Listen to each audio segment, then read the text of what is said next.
el gobierno no hace honor a la deuda que tiene con los trabajadores de la salud.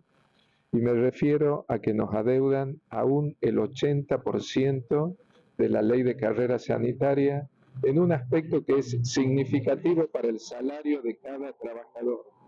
y que es, ¿no es cierto?, la falta de actualización de los coeficientes de nivel. Eso significa que el sueldo básico sigue muy deprimido, muy por debajo de un valor que verdaderamente sea como corresponde. Y para poner el ejemplo, el sueldo básico de lo que denominamos el cargo testigo en nuestro sector de la salud hoy es de apenas 92.000 pesos. Sobre esos 92.000 pesos es que se va a aplicar el ofrecimiento que en materia de recomposición salarial hace el gobierno de la provincia, que es del 15%, y se eleva muy poco. Entonces, esto termina dando un sueldo final de bolsillo, en definitiva, que sigue estando por debajo del valor o de aquel, ¿no es cierto?, o de aquella remuneración que cualquier persona necesita hoy para poder hacer frente a sus necesidades elementales, a sus necesidades básicas, como es pagar las boletas de los distintos servicios que inevitablemente deben abonarse. Doctor, ¿por qué es importante la ley de carrera sanitaria? La ley de carrera sanitaria tiene, cuando en julio del año pasado, de manera unánime en la legislatura de la provincia, se aprobó su modificación, el argumento fundamental fue que es una reivindicación para nuestro sector. Por todo, ¿no es cierto?, lo que se hizo durante la pandemia, en los tiempos posteriores, en la reciente situación que se vivió con respecto al dengue, que va a volver cuando nuevamente las temperaturas comiencen a aumentar, y ese es el sentido fundamental de la modificación de la misma, que hoy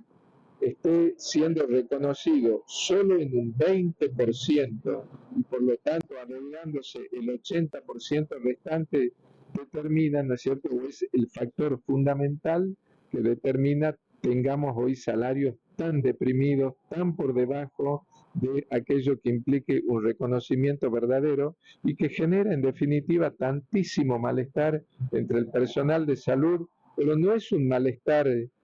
inventado, digamos, por alguien en particular, sino que ese malestar se debe a que el percibir bajos salarios determina multiplicidad de lugares a donde se debe trabajar.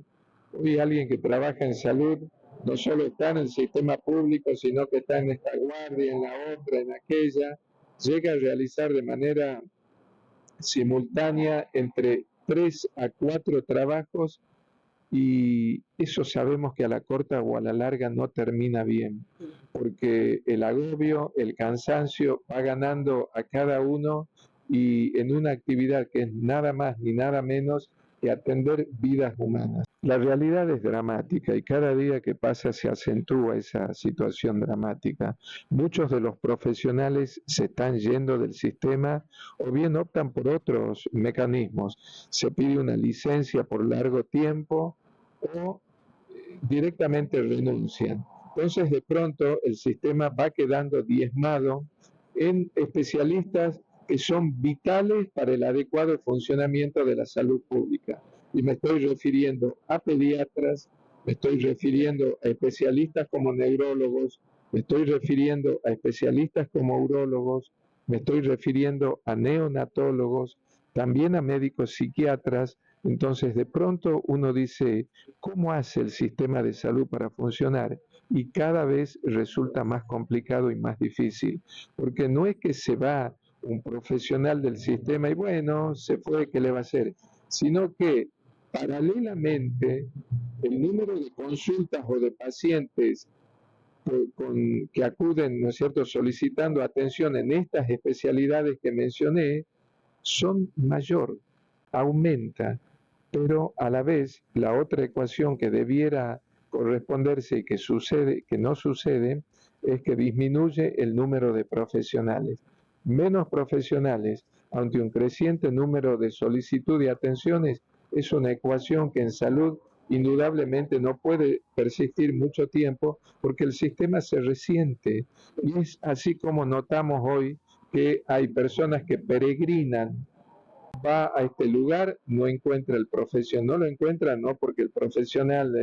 no, sino porque no hay, o va al otro y va al otro, hasta que llega en algún lugar que son generalmente los grandes hospitales y la aglomeración de pacientes es inevitable. Las salas de internación están colmadas, hay mayor número de pacientes internados que el número de camas disponibles, aparecen las camillas u otros lugares, ¿no es cierto?, donde el paciente eh, está hasta ser atendido, y bueno, y ocurre toda esta situación. Es una cuestión que la población en ese aspecto debiera conocerla, porque se vuelve impaciente, y la impaciencia no es porque no hay disposición del personal para atender, sino porque no hay efectivamente el número suficiente de personas para atender. Nos encontramos en estado de alerta y asamblea permanente y debatiendo en esos ámbitos profundizar las medidas si no hay una respuesta. Y al gobernador de la provincia decirle que estamos dispuestos a dialogar, pero que el diálogo tiene que conducir a una respuesta concreta.